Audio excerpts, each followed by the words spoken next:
Hi, I'm Deboki, and this is Okie Dokie Boki, and today I'm going to be talking about my reading last year, my reading in 2023, and this video is going to have two parts to it, basically. So the first part, I'm going to give a set of thoughts, like just general kind of summary thoughts about what my reading was like last year, and in the second half of the video, I'm going to highlight a few books that I read last year that I feel like I'm still thinking about now that the year is over. So I'm going to start out with my general 2023 reading thoughts. This is going to be pretty scattered. I don't think there's like a general through line through all of these. It's just some things that just like stuck with me at the end of the year that I was like, that is a thing about how I was reading. So first, I want to talk about how I record my books, just because this is a system I feel like I'm always kind of iterating on, and so I just wanted to talk about where I'm at this year.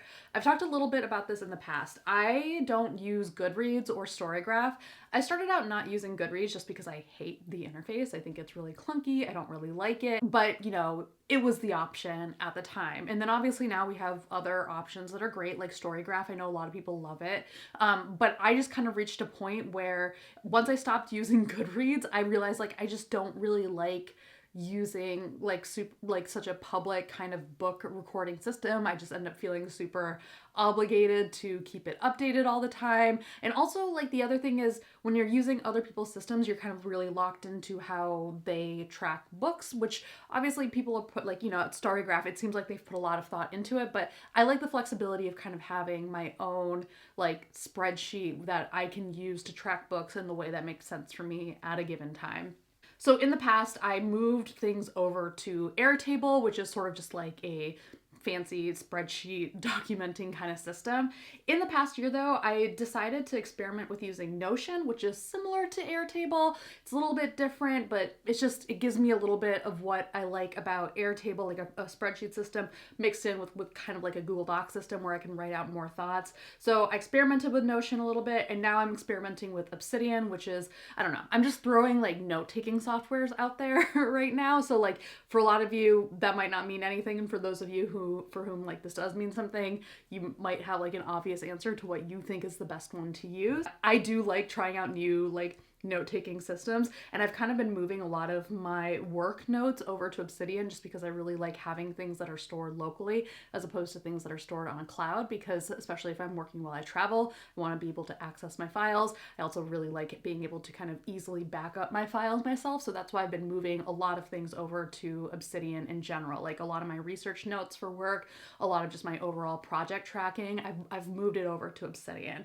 and so that means that also I have been wanting to move my book tracking over to Obsidian. I don't have a good system yet in Obsidian, so for now I have been keeping it in Notion, but I don't know. So right now it's kind of a mess. I don't actually have an overall takeaway for this section about how I track books. I think the takeaway for me is that right now I'm sort of in between things, and so what I'm guessing is going to happen is I'm going to kind of move like what I have in Notion back to Airtable as sort of like a central repository of my reading from the past few years, and then over the next year build up Obsidian as a way to kind of like store all of those notes. I think. We'll see what happens. There is a small part of me that has like been kind of debating, like maybe I should give Storygraph a try next year. People really love it. It seems like an easy way to solve a lot of these problems where I'm not like going from software to software and having to like move things over into a different format and all of that stuff. So there's like a small part of me that wants to do that, but I think what that's really rooted in is the fact that I just like haven't spent a lot of time talking about books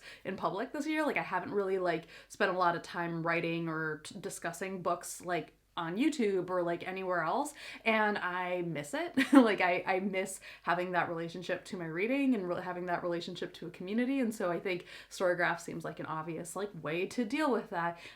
But again, I think that that's like ultimately just not the way that I like to do my book discussions. Like I don't like having my book discussions be like a comprehensive tracking thing, and I know that if I do something like that that's like a public tracking thing, like I'm gonna feel obligated to make it very like comprehensive. So yeah, I think that means that storygraph will not be happening for me, but hopefully what it means is that I will be like returning to making more videos. I don't think I will ever be super consistent anymore. Like, I think when I first started this channel, I had a lot more energy to like make a lot of videos, and I just, you know, at this point in my life, like, I'm a little bit slower about these things. So I don't know if I'm gonna get to that point, but I'm hoping to make more videos because I miss having the space to talk about things that I've been reading. In a few other small takeaways from my year, when I do look over my notes, it looks like I read 84 books, which I feel pretty good about. The vast majority of them were romance and nonfiction, which is not at all surprising to me. That has been where my reading has been trending for like years at this point,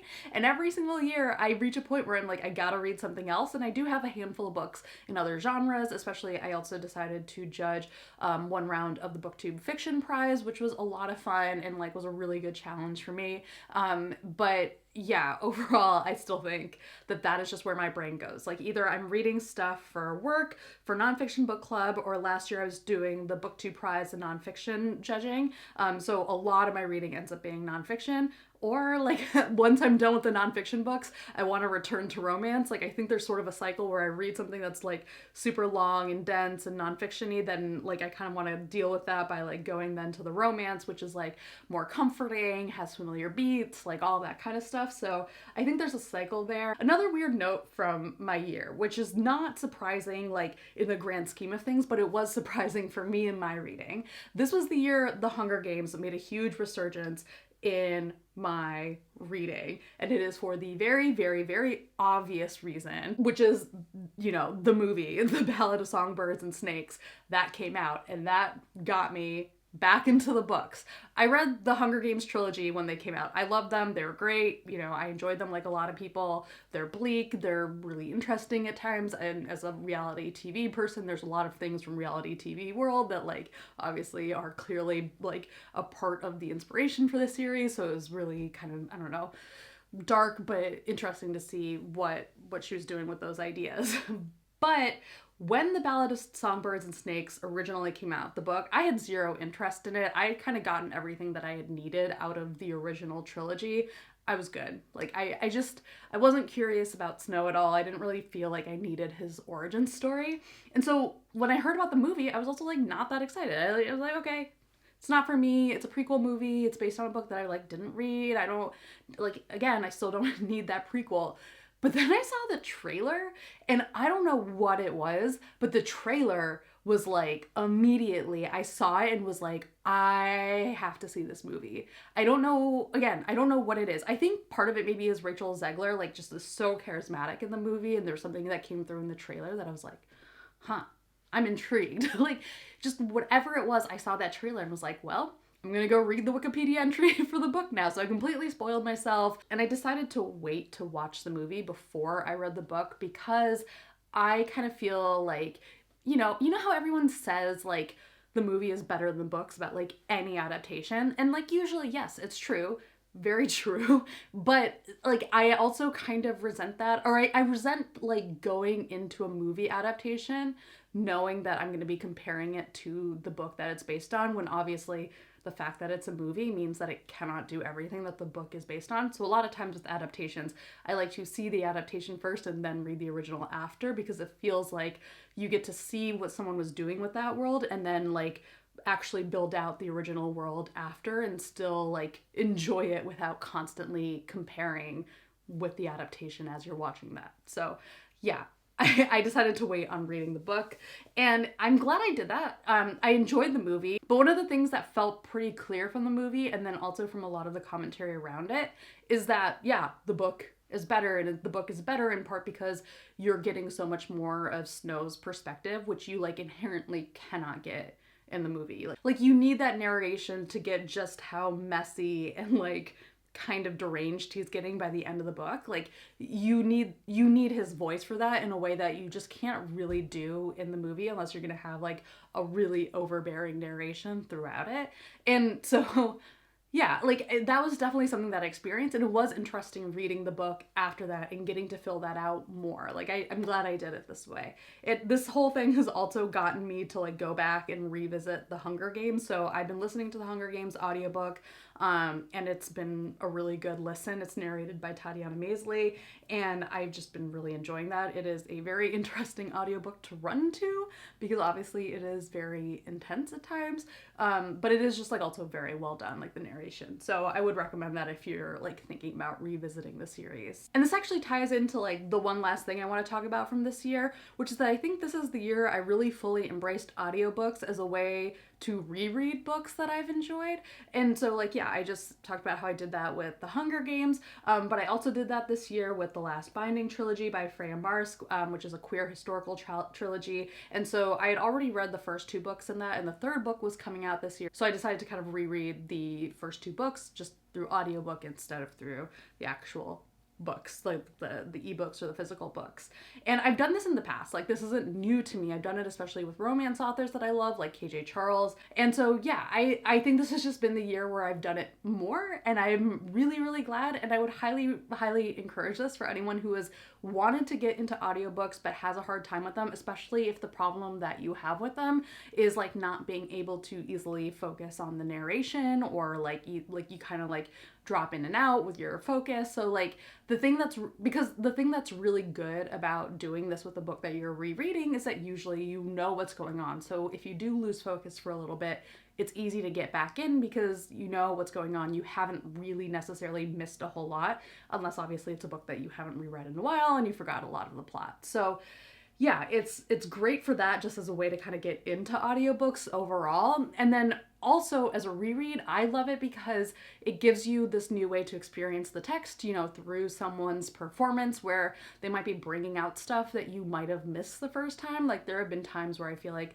it's really brought out dynamics of characters, and like the way they interact with each other, or certain qualities of like their emotions that I might not have fully picked up on the first time. It's really nice to kind of re-experience that through someone's narration and like have them bring that out, because that is something that they've picked up on from the text. So now on to the second part of the video, and these are books that I'm still thinking about from 2023. I hate picking favorites. I hate doing like top 5 lists. All of that is just stressful to me in a very silly way. So instead I wanted to talk in these terms, because I feel like a lot of times there are books that like, yeah, they're good. And I've read a lot of really great books. In fact, like books that are probably like books that I would consider like maybe one of the best books that I've read this year, but they're not necessarily like books that have really, really stuck with me. Sometimes the books that stick with you are not like the best books or like the top books that you read that year, but they were a book that made you think, or that like challenged you, or that stuck with you in a way that was surprising. And so that's what I want to get into now. So the first book that is on my list is Worn: A People's History of Clothing by Sophie Tannhauser. And this was a book that Nicole and I talked about for Nonfiction Book Club. And to be honest, I don't think that at the time that we were discussing it, that it's a book that I would have expected to be a book that I consider to be one of my most thought about books from 2023. I knew I liked the book at the time, but it was also kind of a difficult book to discuss.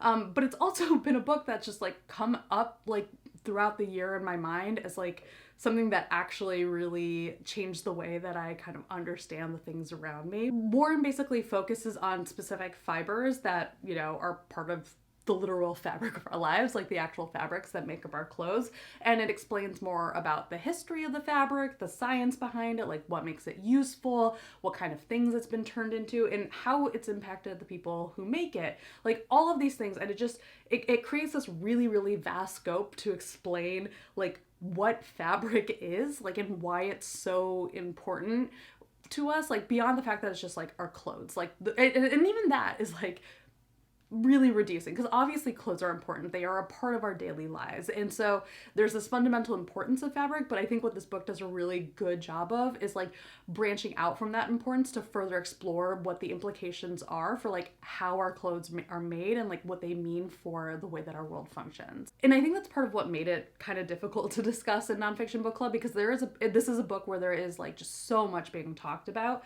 but it's also a book that's really stuck with me because it just takes this really ordinary part of our lives and explains the ramifications it's had on so many things that go beyond clothing. So if you're someone who likes fashion history, I think this is a really, really awesome book to read. Like I really love learning about the history of clothing. And so yeah, I highly recommend this book for anyone else who's in that same boat. But also, even if you don't think of yourself as someone who's interested in the history of fashion, I think if you're someone who's interested in consumer goods and how they've shaped our world, this is also a really, really interesting book to read. And it's also super relevant to a lot of issues that come up in the context of how we talk about environmental issues and thinking about how fabric plays a role in like a lot of the issues that are ongoing in terms of manufacturing today as well. Okay, so the next book is Stranger to Ourselves, Unsettled Minds and Stories That Make Us by Rachel Aviv. And I read this for the BookTube prize. And it wasn't like my top ranked BookTube prize book. I think I actually ranked Immense World by Ed Yong above that. And like, I still stand by that. I think Immense World is a really, really well written book. But Strangers to Ourselves is probably the book from the BookTube prize that I have thought about the most since I've read it. This book strings together what are essentially several kind of like case studies, as she calls them, regarding mental health. So they're usually focused around one person's story, kind of branching out from their story and experience with something mental health related. So it might be focused on that individual, but Aviv is really using that person's story to explore broader questions about how mental health is treated, discussed, and internalized. This isn't a book that I necessarily found myself like 100% in agreement with all of the time, but it is a book that I feel like I was constantly engaged with. Like as I was reading it, the way that Aviv structured the individual stories themselves and also how she put them back to back really does a great job of getting you to kind of think on these questions, think you've come to one answer, but then immediately challenge it in a way and really just, I don't know, just kind of put you in a place where you're not necessarily getting a lot of answers, but it is really getting you to be very curious. And I'm just really impressed just kind of with the basic way that she was able to structure the book to do that. But also the thing that has just stuck with me is like the many, many questions it's left me with. This is a book that I definitely want to reread in the future because I think it could really benefit from that because it's like so driven by like how these stories play off of each other. I think it'll be really interesting to return to this book in the future, maybe even in audiobook format, so that like you're kind of engaging with those ideas again. And especially I think like it's not just that you're engaging with these ideas on repeat, but that you're engaging with these ideas at like maybe a different point at your life, which I think would be a potentially really interesting experience. So if you want to hear more about my thoughts on Strangers to Ourselves or also Warren, I'll link to the videos like the Nonfiction book club live stream where we're discussing Warren and also the video where I talk about Strangers to Ourselves down below, so you can hear more of my thoughts on those. The next book is a book that I haven't discussed on this channel yet, but it is a book related to topics that I have talked about on this channel. So the book is The Myth of the Perfect Pregnancy, A History of Miscarriage in America by Laura Friedenfels, and I've talked about my experience with miscarriage before and also in particular with some of the books that I've read that have helped me kind of deal with the experience, whether the medical side or the like emotional side. Like there have been a number of books that have helped me, so I'll link to those videos down below if you want to hear me talk more about those in general. And those books that I talked about, they were very, very helpful. But you know what I also find very, very helpful when I am going through a difficult experience is very, very academic discussions that are centered around that experience. Friedenfels is a historian, and this book is very, very much a history book, though not a like super, super dense one or anything. It is actually quite slim. It is very well organized and fascinating. I think even if you're someone who's like not dealing with miscarriage, I just think it's a really, really interesting book about the history of medicine in America and how it's changed with technology. But like aside from that history, I also feel like this book has done almost as much to help me navigate my relationship with my miscarriages as therapy. Not quite as much, like full credit to my therapist, but this book did a lot. Like I think it did a lot in the context of things I had already talked about with my therapist, but like this book came along at a really, really good time and like in a way that I really, really needed. Like I actually talked about this book in therapy because I was like, there's so many things in here that are related to things that I've talked about or that we've been kind of like discussing, and it just really, really helped me. This book is very much focused on America, so it may be be a little bit narrow in its focus compared to people who are from other countries. A lot of its like general like point of view is about how like reproductive care in general is carried out in this country, and how like the way that things are framed medically, the ways that like, you know, the timing of ultrasounds, like a lot of things about the culture of pregnancy in America like inform the way that this book is looking at miscarriage, and particularly how the experience of miscarriage has changed over the past few centuries. So yes, it's narrow, but I would say it's also specific. It gives a lot of context to Friedenfeld's argument about how our modern notion of miscarriage is really grounded in these changes in reproductive technology and parenting trends, and particularly ones that create or rely on this like false sense of control early on in pregnancy when things are like especially not controllable. Like that is a very, very like notably kind of difficult time to make a lot of predictions about how a pregnancy is going, because there's just so much happening at once. And so I think the thing that was really interesting about this book is like having her kind of explore the ways that our relationship to just this early stage of pregnancy has changed over time. You know, as we've learned to be able to like even do pregnancy testing at a point when like people just used to not even know. Like for a while, like a long while in human history, people just used to kind of think they were pregnant, and then at some point it would become abundantly clear that they were pregnant, and that was like the way that people just functioned. And it's interesting how she kind of connects that to like legal issues and like stuff and how we use our language. I don't know, there's a lot to this book that was super interesting to me as someone who's become really interested in the history of pregnancy and of course miscarriage. Okay, so those were the nonfiction books, and now I'm gonna move on to my two fiction books. The first is The Power Unbound by Freya Marsk, and I already mentioned this in my audiobook rereading section, but I had reread the first two books in that last binding trilogy, and it was in preparation for this, the third book, A Power Unbound. The thing that's notable about this book in particular among the trilogy is that it features this character who we early on very much don't like. He's an asshole in many ways, and we do slowly start to see him kind of get redeemed over the second book, and there's something clearly there. Like, I don't even think redemption is like quite the right word. Like, that is a little bit of what's going on, but really we just see him built out more and see him kind of confronting his own issues in the second book, even if it's from a distance. And in this, the third book, we really are experiencing that more fully because it is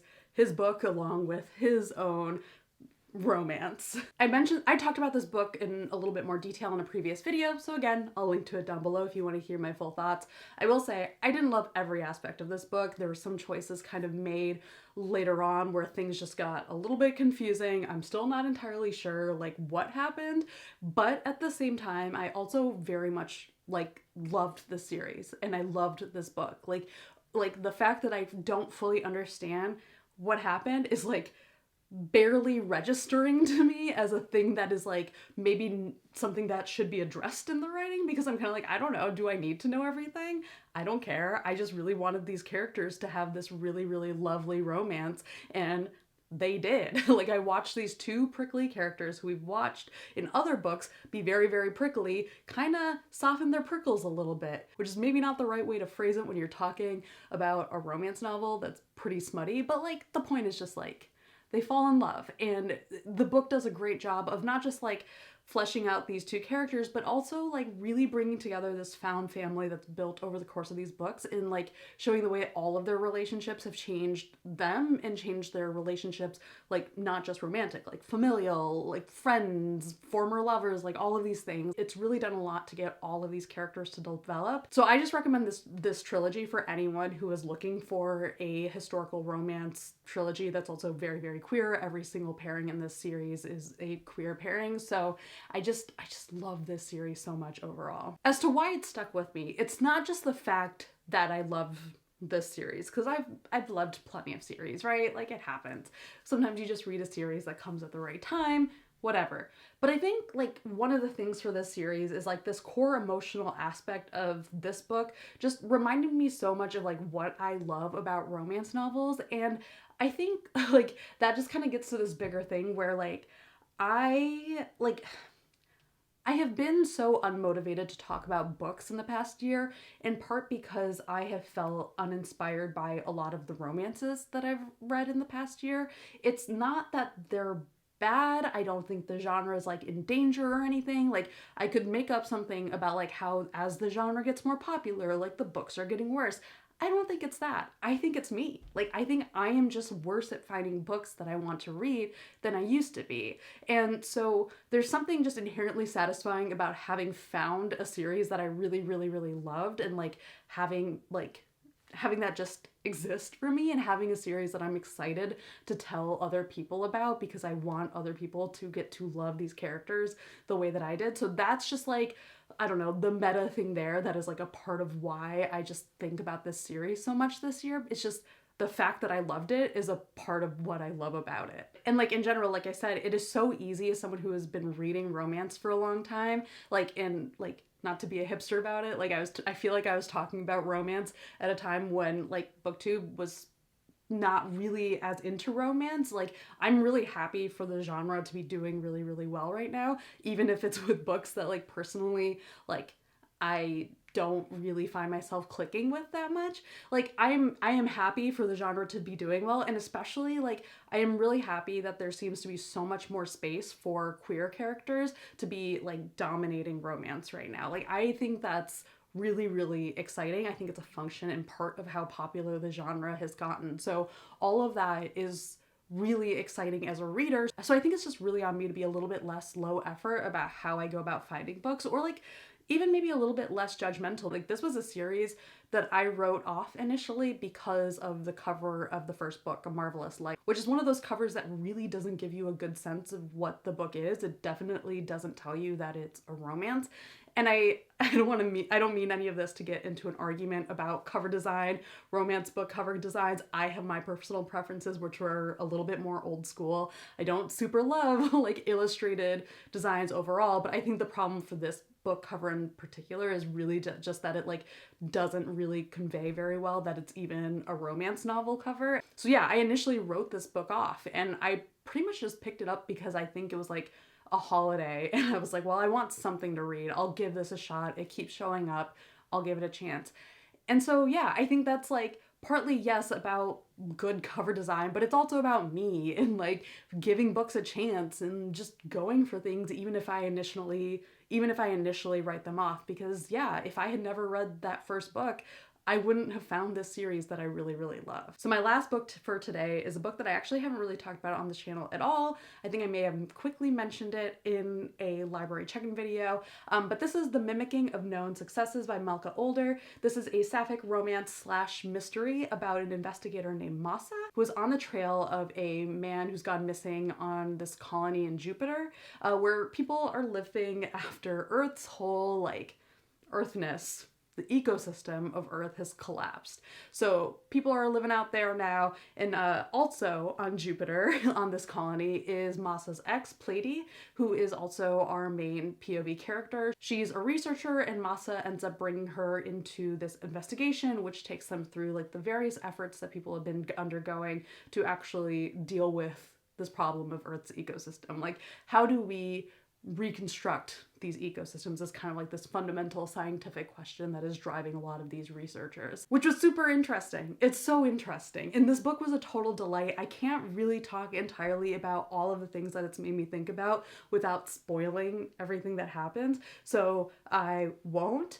But what I'll say is that this book was so fascinating in how it approached thinking about what it would be like to reconstruct an earthly ecosystem, and like very much clearly is rooted in someone like thinking through just like how hard that would be, like and but also how interesting. Like there are fundamentally interesting scientific questions to like, how do you build an ecosystem? How do you reconstruct an ecosystem? What does it even mean to reconstruct an ecosystem? Like there's just so much of that in this book that even though it's like such a small book, I felt myself constantly thinking through it like while I was reading it, and also like now, like now that it's been a few weeks since I've read it, I'm like still like, yeah, that is an interesting question. And when I say that's an interesting question, it's actually many questions. It's a scientific question, it's an ethical question, it's a personal question, it's so many questions.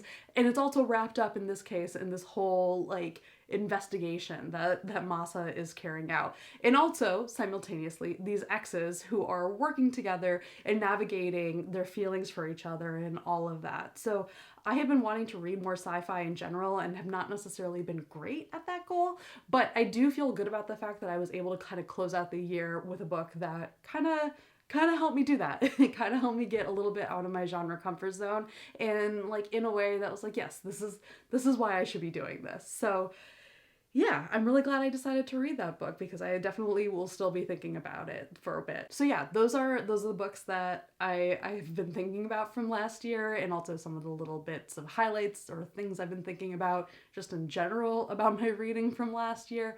I hope you guys all had a good 2023 reading. Let me know what you're looking forward to reading in 2024, and yeah, bye.